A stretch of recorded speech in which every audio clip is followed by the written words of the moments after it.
BFM Business présente Edwige Chevrillon, la grande interview. Bonsoir à tous, bienvenue dans cette grande interview où je reçois une des personnes qui avait été désignée par Time, une des 100 personnes les plus influentes du monde. Il a dirigé Cisco, il a été chez IBM et il est même aujourd'hui ambassadeur de la Friend Tech. Bonsoir John Chambers. Merci d'être avec nous. C'est un plaisir d'être avec vous à nouveau. John, évidemment, vous êtes traduit. Vous ne parlez pas trop vite parce qu'on sait que on reconnaît le CEO qui parle extrêmement vite. Vous arrivez de Vivatech, vous avez parlé des femmes, vous défendez les femmes dans la tech, c'est quelque chose de très important. On va revenir sur ces sujets. D'abord, vous êtes venu il y a 6 ans, au début de Vivatech, John, et est-ce que vous diriez qu'aujourd'hui, on est dans un monde qui n'a plus rien à voir avec le monde que vous avez construit lorsque vous étiez à la tête de Cisco et le monde d'aujourd'hui? Oui, très différent de nombreuses manières et c'est tout à fait juste. Il y a 6 ou 7 ans, lorsque j'avais lancé de manière très audacieuse que la France serait une passerelle vers la nouvelle technologie en Europe, et maintenant il est vrai qu'il y a beaucoup de start-up, mais à cette époque-là, mon collègue m'avait dit, mon collègue américain, non, ça n'arrivera pas. Et bien pourtant, il y a beaucoup de start-up technologiques. Il y a beaucoup de choses qui ont changé. La France a eu une augmentation de 22% dans ce secteur d'activité. Les Français ont davantage investi que tout autre grand pays européen, 50% de croissance dans les nouvelles technologies et l'intelligence artificielle. Il y a 6 ans, les gens pensaient que Vivatech pourrait à peine continuer d'exister. Et cependant, c'est une conférence extrêmement importante et qui est connue aux États-Unis. Tout a changé. Oui, tout a changé et donc c'est encore presque plus important que évidemment le CES de Las Vegas. On va dire ça comme ça. Quelques questions d'actualité d'abord. Je recevais Margrethe Vestager, la vice-présidente de la Commission européenne, qui est en charge de la concurrence, et elle parlait effectivement de cette menace de démantèlement de Google. Est-ce que pour vous, en séparant les activités publicitaires, est-ce que c'est réaliste de menacer Google de démantèlement?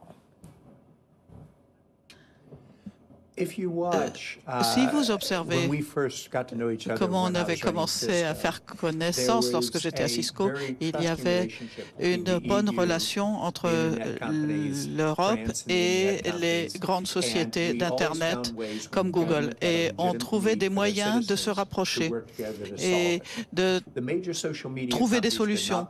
Et il n'y avait pas une telle attention qui était portée à ce que faisaient ces grandes sociétés. Et il est vrai qu'aux États-Unis aussi, on essaie de leur dire qu'il faut qu'ils se comportent autrement. Et maintenant, peut-être qu'on s'inquiète parce que Google est trop fort et qu'il faudrait le diviser en 2 groupes. Mais je crois que si on ne répond pas à ces questions-là, c'est la réglementation qui va entrer en jeu. Oui. Et donc c'est possible. C'est possible. Est-ce qu'on peut le faire au niveau européen, même si ça ne se fait pas au niveau américain? Je ne suis pas un expert et étant donné que ces grosses sociétés se comportent différemment à différents endroits du monde, il faut tout de même comprendre quels sont les besoins des gouvernements et qu'il y a une nécessité de coopérer. Et je pense qu'il y avait des faiblesses dans les entreprises de médias sociaux. Une petite question encore là-dessus. Lorsque vous étiez à Cisco, vous avez développé les infrastructures et puis après, vous avez transformé évidemment Cisco. Est-ce que les GAFAM doivent payer les opérateurs télécoms? Does who have to pay a fee? The GAFAM, do they have to pay a fee? Je crois que ça dépend beaucoup de ce que vous essayez de réaliser pour par rapport aux infrastructures, parce que quand vous déployez l'infrastructure, vous allez décider qui va la payer, est-ce que ça va être une partie du gouvernement, une partie des autres, et je ne sais pas exactement quelle est la répartition. Donc je ne peux pas vous répondre, je ne suis pas un expert. Par contre, je reviens sur deux autres points. Vous avez parlé du rôle des technologies clés et l'intelligence artificielle va être encore plus grande que le cloud, plus grande que l'arrivée de l'Internet. Et c'est important aussi dans les médias sociaux et les réseaux sociaux. Et comment travailler avec les gouvernements pour pas forcément réguler, mais au moins mettre en place des orientations, des guides. Et ça ne devrait pas être si difficile. Et l'Europe et la France pourraient participer au LEAP, qui est probablement le plus grand regroupement qui va avoir lieu bientôt. Elon Musk, il a été déjà reçu par Emmanuel Macron. Il va être reçu encore demain. Il sera à Vivatech, ça sera un peu l'événement, interrogé par Maurice Lévy. Pour vous, Elon Musk, c'est quoi? C'est un ange ou un démon, John Chambers?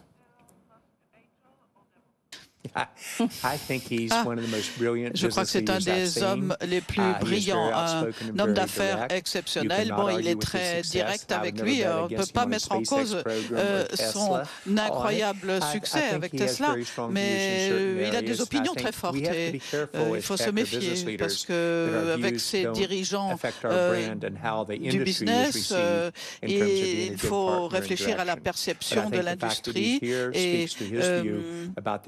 et pour lui, Vivatech est important aussi, et c'est pour ça qu'il vient en France et en Europe. Et est-ce qu'il a une position différente que moi sur l'AI? Oui, oui. En quoi elle est différente, sa position, de la vôtre, John?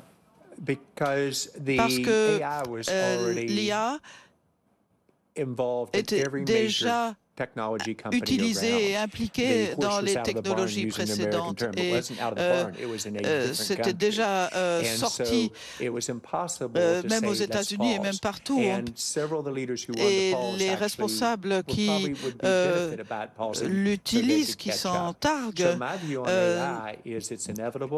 s'en servent, mais c'était quelque chose d'inévitable. Et comment est-ce que l'on mettra ces garde-fous en place? C'est difficile à faire et à dire. Mais en quoi Elon Musk pense différemment? What is the difference between, with Elon Musk? Moi, je pense que il estimait qu'il fallait de la réglementation et mais pour lui, ça l'arrange. Alors, il y a beaucoup d'entre nous que ça intéresse aussi, mais pour la première fois, les gens veulent coopérer sur une réglementation. Et pour vos spectateurs, je dois répéter que l'IA va être d'une importance énorme. Et quand j'ai commencé à le dire il y a 6 ans, on me disait « Oh, c'est intéressant ». Et maintenant, c'est vraiment partout, tout le monde a compris. Par exemple, le chat GPT qui a atteint des milliards d'utilisateurs. Ça s'est passé en un mois, 2 mois, alors que pour l'Internet, c'était sur des années. Donc la rapidité de l'évolution est incroyable. Vous avez votre propre société d'investissement, vous avez investi dans une vingtaine de start-up dans l'IA, dans l'intelligence artificielle et dans la cybersécurité. C'est un point très très important. Vous n'avez pas investi chez Sam Altman. Vous avez manqué quelque chose? I miss a lot of things. Oh, mais je manque beaucoup de choses. Il y a 2 groupes. Il y a l'IA et puis il y a les startups. Toutes les startups qui utilisent de l'IA, bien sûr.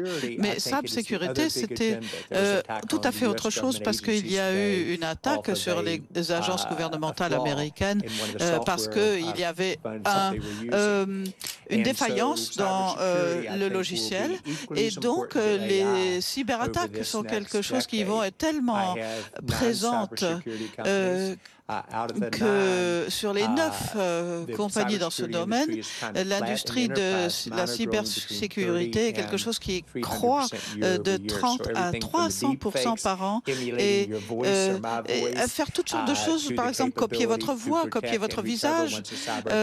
Et quand il y a une attaque, une cyberattaque, les moyens sont énormes et la défense devra être énorme aussi. Oui.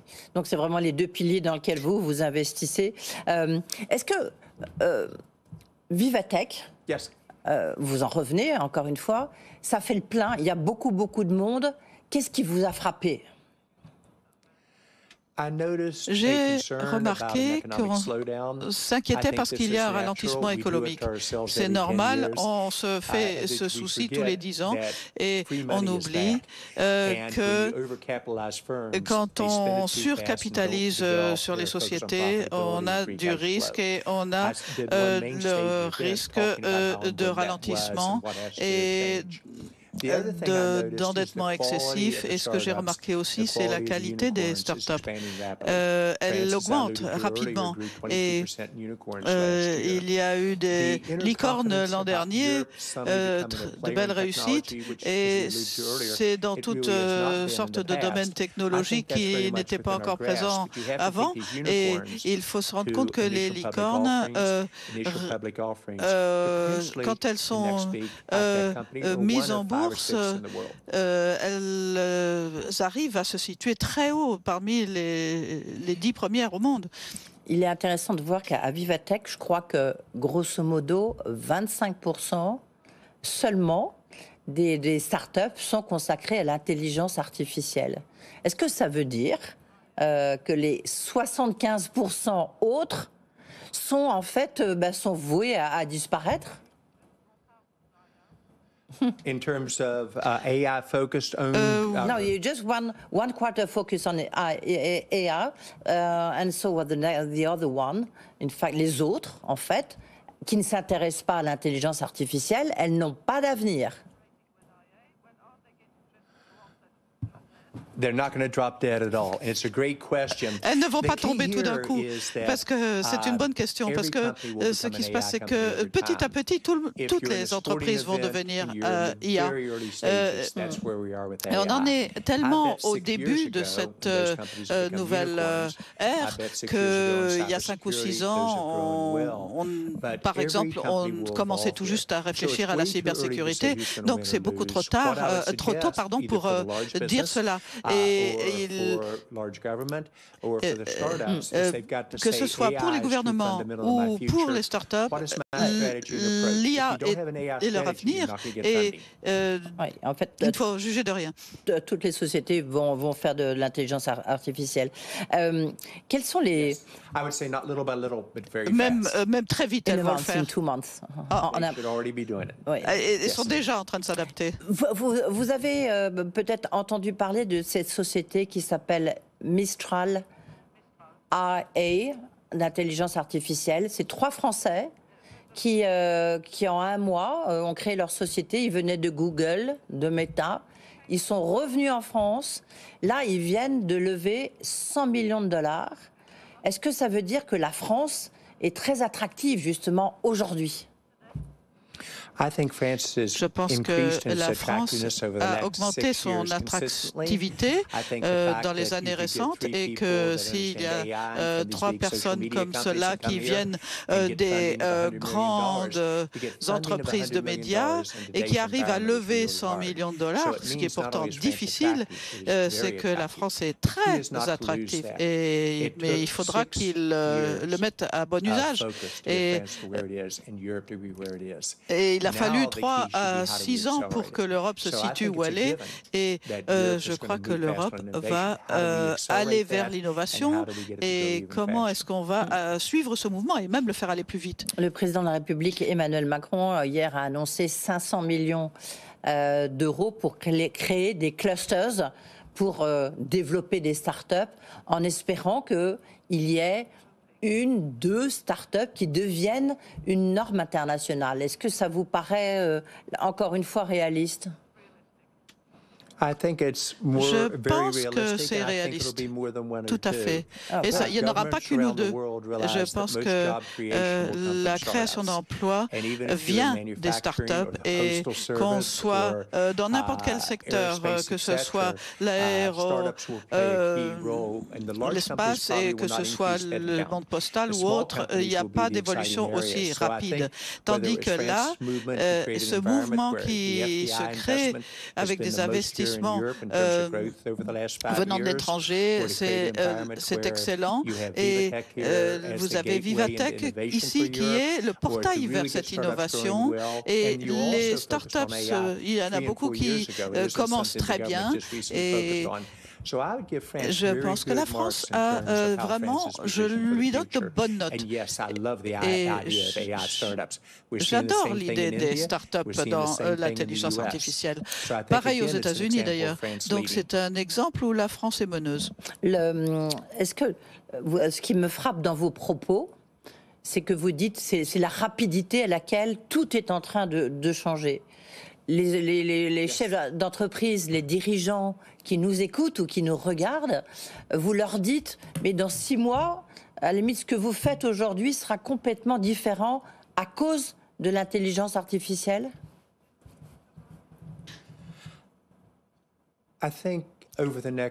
Je pense que dans les 3 à 5 ans, chaque entreprise va devoir se doter d'une stratégie IA.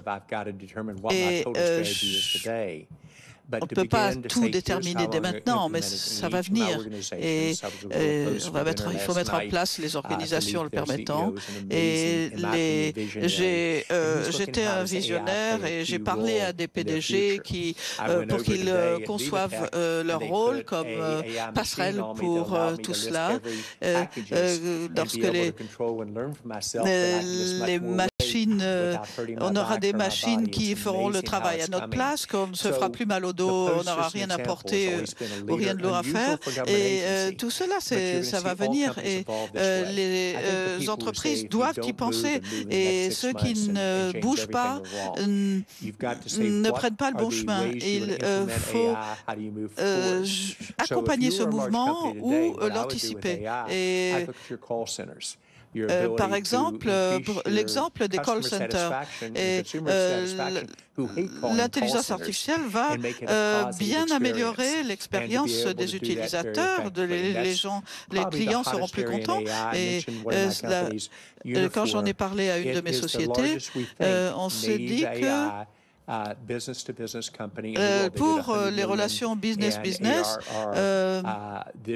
cela allait nous apporter beaucoup et que il y a une croissance de 100% et il y a des domaines où les entreprises, si elles veulent rester compétitives, vont intégrer l'intelligence artificielle. Il y a d'autres secteurs où cela sera plus lent.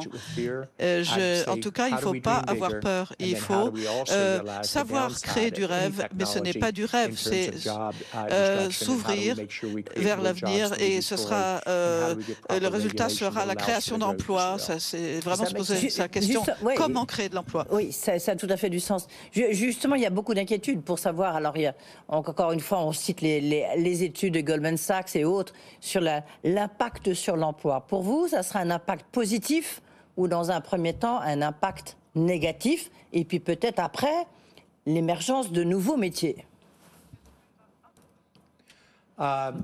Oui et oui et oui à vos questions.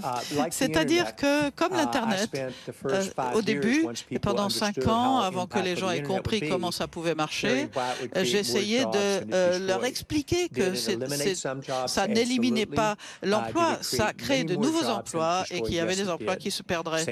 Et c'est pareil pour le cloud. Et maintenant, c'est pareil pour l'IA. Et les entreprises qui ont une pensée progressistes commencent déjà à se poser des questions et à former leurs équipes pour intégrer le facteur IA et pour introduire un certain niveau de confiance. Bien sûr, tout le monde craint pour son emploi. On a toujours peur des changements qui pourraient être mauvais. Mais mon travail, c'est d'aider les entreprises à comprendre les avantages et il faut être transparent. Question un peu, je peux me permettre de la poser, John. Mais le monde change très vite. Est-ce que vous êtes encore dans la course, dans le coup, John Chambers? By who? Being in the race? Oh, John Chambers? Oui, John Chambers himself. No, I mean, parce que. I love the question. The answer is. J'aime bien la question. J'ai toujours été un numéro 1 ou un numéro 2 dans tout ce que j'ai fait. J'ai créé de belles équipes, j'ai travaillé avec des personnes à un niveau élevé. Les entreprises ont été dans les 10 premières, quelles qu'elles soient. Donc je sais être vraiment concurrentiel. Mais vous avez, je ne sais pas, 60 ans, 60, et ils ont 20 ans, ils ont 22 ans. Shimon Peres, qui était un des grands politiciens et leaders en Israël, et à 96 ans, il était encore créatif. Et il m'avait dit, vous continuerez toujours à avoir 19 ans dans votre tête, John. Donc, vous avez été gentil pour mon âge. Alors, mais je peux vous dire que j'ai de l'expérience. Et ceci, combiné avec les technologies et combiné avec des idées jeunes, c'est quelque chose que l'on peut mettre au service de son entreprise et de la société. L'expérience. 2 questions rapidement. D'abord sur les femmes. Vous avez parlé justement à la conférence sur les femmes. Comment faire pour qu'il y ait plus de femmes ? Vous avez des femmes à votre board et vous avez des sociétés qui ont été créées, qui sont dirigées par des femmes. Comment faire pour qu'il y en ait plus ? Je crois que ce qu'il faudrait faire, c'est faire davantage pour qu'on intègre les femmes et comment il faut réfléchir. On n'a pas fait trop mal pour l'éducation. 50% des personnes éduquées sont des femmes, mais il y a 20 ans, avant que personne n'y pensait, j'avais déjà commencé à être inclusif pour les femmes. Et c'est vrai que je n'ai que 3 PDG qui sont des femmes dans mes 20 entreprises. Et pourtant, ce n'est pas faute de le vouloir moi-même. Et les startups sont des domaines où il y a des opportunités. Et nous avons des partenariats en joint venture où il y a 67% de présence féminine. Donc ça peut marcher. En conclusion, John Chambers. Oui, je vais y travailler et vous verrez. Une question pour Elon Musk. If you have a question for Elon Musk, what was it? Continue to dream. Continuez à rêver et sache qu'il faut aussi des gens. Moi, je lui souhaite tous les succès du monde. Voilà, vous nous avez fait rêver, vous aussi. Merci beaucoup, John Chambers, donc, qui reste une des personnes les plus engagées dans la tech. Merci d'avoir fait un détour par les studios de BFM Business. Voilà, c'est la fin de ces grandes interviews. On va continuer à en parler, bien sûr, de Vivatech avec François Sorel, spécial Vivatech. Et nous, on se retrouve lundi. Lundi, c'est le début du Salon du Bourget. On partira dans les étoiles. Je recevrai le patron de l'Agence spatiale européenne. Bonne soirée.